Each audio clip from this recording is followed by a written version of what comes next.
Assalamualaikum warahmatullahi wabarakatuh. Halo anak-anak, apakah anak-anak ibu sehat semua? Apakah anak-anak ibu sudah sarapan? Baiklah, anak-anak ibu tahu nggak kita belajar apa hari ini? Kita akan belajar meliuk dan menerjang. Baiklah anak-anak, sebelum memulai pembelajaran, alangkah baiknya anak-anak ibu berdoa terlebih dahulu. Berdoa dimulai.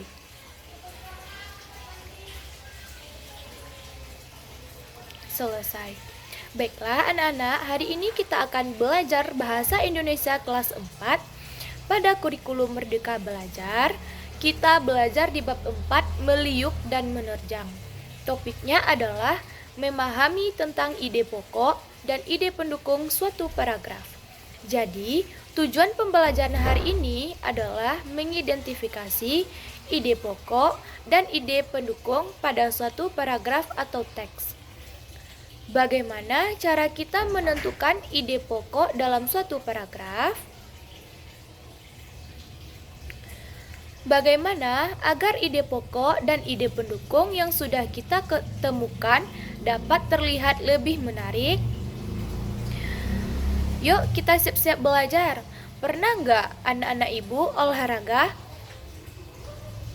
Seperti bola, tari adat, atau seni bela diri. Meliuk dan menerjang. Meliuk itu contohnya menari, dan menerjang itu contohnya bela diri. Anak-anak dapat menyimak ibu membacakan teks dikenal karena menari dengan cermat. Dikenal karena menari. Indonesia memiliki banyak sekali budaya, khususnya tarian. Tari-tarian itu menjadi ciri khas suatu daerah. Berikut ini dihimpun 5 desa yang terkenal dengan ciri khas tarian dan para penarinya. Desa pertama adalah Desa Olehsari di Banyuwangi, Jawa Timur, yang dikenal dengan tari seblang. Tarian yang dilakukan setiap tahun ini diyakini untuk menghindarkan desa dari bahaya. Penarinya biasanya wanita dewasa yang wajahnya ditutupi daun kelapa. Penari memperagakan kegiatan membajak sawah sambil menggendong boneka mengikuti irama musik. Desa kedua adalah Desa Cempaka di Bali dengan tari baris. Tari ini dibawakan oleh laki-laki dewasa. Gerakannya menirukan pemuda gagah berani yang menerjang medan perang. Tari baris dibedakan menjadi 2 berdasarkan jumlah penarinya. Tarian yang dibawakan seorang penari disebut tari jojor. Sementara tarian yang dilakukan berkelompok disebut tari dadap. Selanjutnya adalah Desa Barikin di Kalimantan Selatan dengan tari baksa kembang.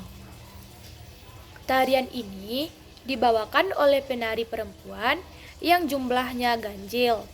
Misalnya 1, 3, atau 5 penari. Gerakannya meliuk-liuk, menggambarkan seorang putri yang sedang bermain di taman bunga. Tari baksa kembang sering dipentaskan di acara besar. Desa keempat adalah Desa Situraja di Jawa Barat yang dikenal dengan tari umbul. Para penarinya adalah perempuan berkebaya, berselendang, dan memakai kacamata hitam. Gerakannya gemulai, menggoyangkan badan, dan sedikit menirukan gerakan pencak silat. Tari ini mengandung pesan bahwa perempuan juga bisa menjaga diri dengan ilmu bela diri. Desa terakhir adalah Desa Gigieng di Aceh dengan tari Saudati. Fungsi tari ini bukan hanya sebagai pertunjukan hiburan untuk rakyat, melainkan juga sebagai sarana dakwah untuk mengembangkan ajaran agama Islam. Tari Seudati dibawakan oleh 8 pemuda.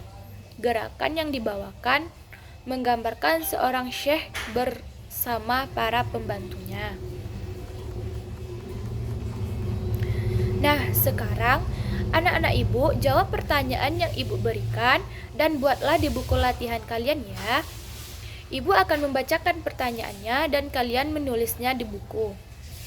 Pertanyaan pertama yaitu, sebutkan nama-nama desa yang diceritakan di atas dan nama tarian masing-masing.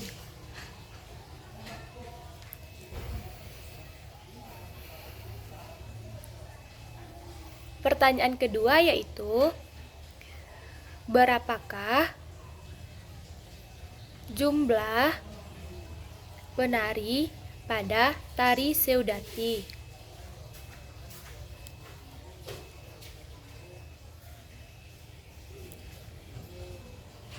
Pertanyaan ketiga, tari apakah yang menggambarkan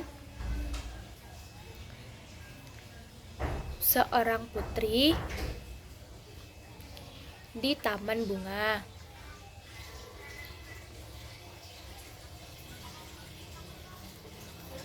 Pertanyaan keempat, apakah nama tari yang gerakannya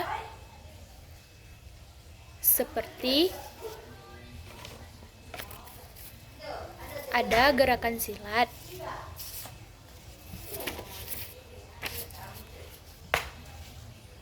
Dan yang terakhir, ada tarian yang dilakukan untuk tujuan tertentu. Sebutkan nama dan tujuannya.